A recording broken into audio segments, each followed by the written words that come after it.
Hello exam ગુરુમાં તમારું સ્વાગત છે. વહાલા વિદ્યાર્થી મિત્રો, આજે આપણે અંગ્રેજીનો એક એવો પાઠ ભણવાના છીએ જે આપણને પ્રેરણાથી ભરી દેશે. પાઠનું નામ છે આઈ એમ કેપેબલ.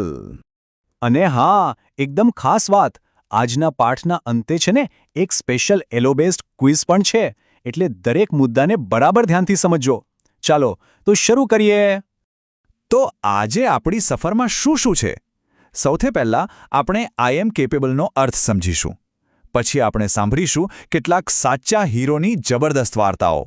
એ પછી રોજિંદા જીવનમાં દયા કેટલી જરૂરી છે એ જોઈશું. થોડું આપણું ગ્રામર પણ પાક્કું કરીશું અને છેલ્લે આપણે એ શોધીશું કે આપણે બધા કેટલા કેપેબલ છીએ. ચાલો તો આપણી સફરની શરૂઆત કરીએ એક સરસ મજાની વાર્તાથી. આ વાર્તા છે લાગણીઓ અને દોસ્તીની, અને એમાં એક પાત્ર છે જે પોતાને ખૂબ જ દુઃખી અને એનો અક્ષમ માની રહ્યું છે. તો જુઓ, આ છે વીણા. એ ખૂબ જ દુઃખી છે. એ એની મિત્ર શાલુને કહે છે, મારે સ્પોર્ટ્સ રેલીમાં ભાગ લેવો છે, પણ મારા પગમાં તો ઈજા થઈ છે. હવે હું શું કરું? બસ આટલું સાંભળીને જ એની મિત્ર શાલુ એને હિંમત આપવાનું શરૂ કરે છે. આને જ તો કહેવાય મિત્રતાનો જાદુ, ખરું ને?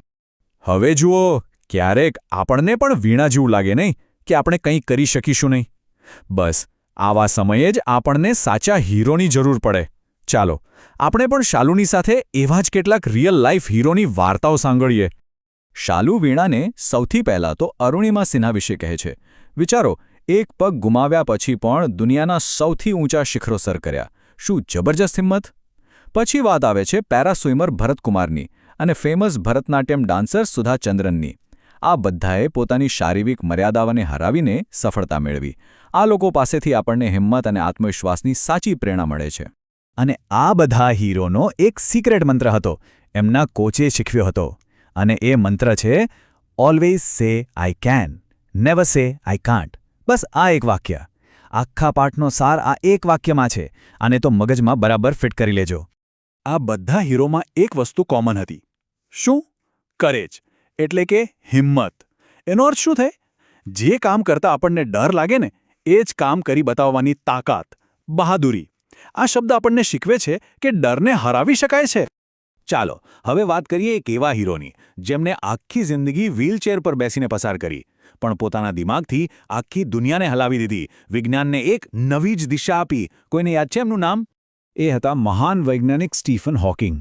એમનો એક સંદેશ છે જે ખરેખર ખૂબ જ ઊંડો છે. એ કહે છે, remember to look up at the stars and not down at your feet. Never give up work.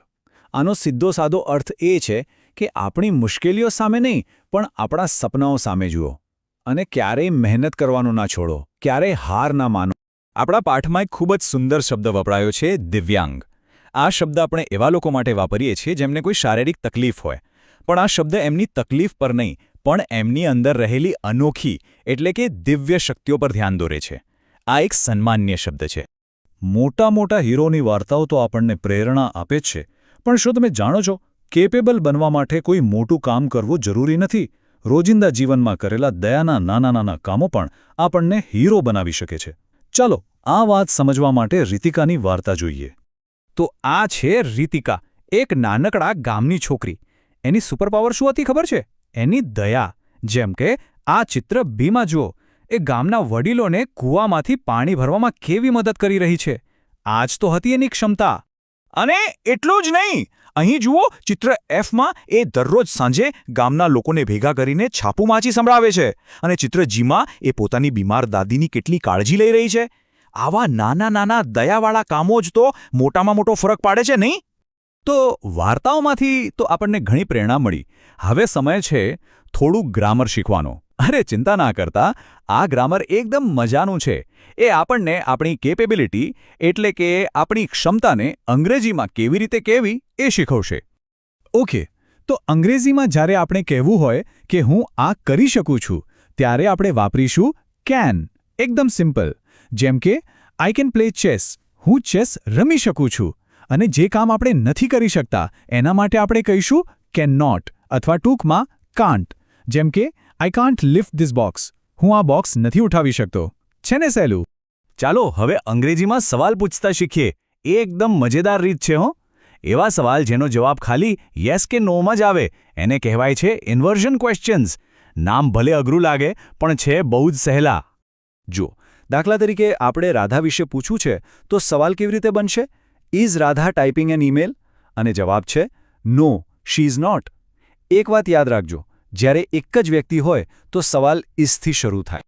પણ જો એક કરતાં વધારે લોકો હોય તો શું? તો ઇઝની જગ્યાએ આપણે વાપરીશું આર.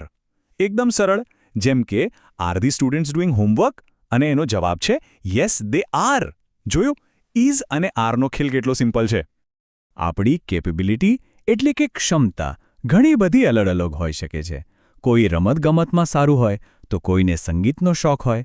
સંગીતના સાધનો વગાડવા પણ એક જબરજસ્ત ક્ષમતા છે. આપણા પાઠમાં 3 મુખ્ય પ્રકારના સાધનોની વાત છે. એક તો સ્ટ્રિંગ એટલે કે સિતાર જેવા તારવાળા વાદ્યો, બીજા વિન્ડ એટલે કે વાંસળી જેવી ફૂંકથી વાગે, અને ત્રીજા પરક્યુશન એટલે કે તબલા જેવા જેને ઠોકીને વગાડાય. સારો, તો આપણે વાર્તાઓ સાંભળી, ગ્રામર શીખ્યું, પણ આ બધા પછી હવે આપણે આ પાઠની સૌથી મહત્વની વાત પર આવીએ છીએ. આ બધું આપણને ખરેખર શું શીખવે છે? આખા પાઠનો હીરો એ શબ્દ છે કેપેબલ, જેનો ગુજરાતીમાં અર્થ થાય છે સક્ષમ. એટલે કે કોઈ પણ કામ કરવા કે કોઈ પણ ધ્યેય સુધી પહોંચવા માટે આપણી અંદર રહેલી શક્તિ, યોગ્યતા અને ગુણવત્તા, એને કહેવાય કેપેબલ હોવું. અને સાચી વાત તો એ છે કે આ સત્ય આપણા બધા માટે છે. યાદ રાખજો વિદ્યાર્થી મિત્રો, અરુણિમા સિન્હા હોય, સ્ટીફન હોકિંગ હોય કે પછી રિતિકા, એમના જેમ જ આપણા બધાની અંદર કોઈને કોઈ ખાસ શક્તિ છુપાયેલી છે. આપણે બધા જ સક્ષમ છીએ. Yes, we are all capable. તો ચાલો, હવે તમારો વારો છે. તૈયાર છો ક્વિઝ માટે? આજે આપણે જે કંઈ પણ શીખ્યા એને ચકાસવાનો સમય આવી ગયો છે. તો ફટાફટ અમારા બ્લોગ પર જાઓ અને આઈ એમ કેપેબલ ક્વિઝ જરૂરથી આપો. ચાલો, ફરી મળીશું.